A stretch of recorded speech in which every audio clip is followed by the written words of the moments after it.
চরণ ধরে থাকতে দিস রে জনম ভরে আমায়। মাগো তোর এই পাগল মেয়ে রইবে রে রোজ তোরা চলে ছায়া।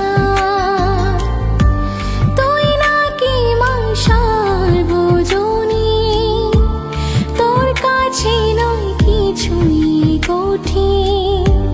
তোর ওই দুটি চরণ তলে থাকবো জীবন।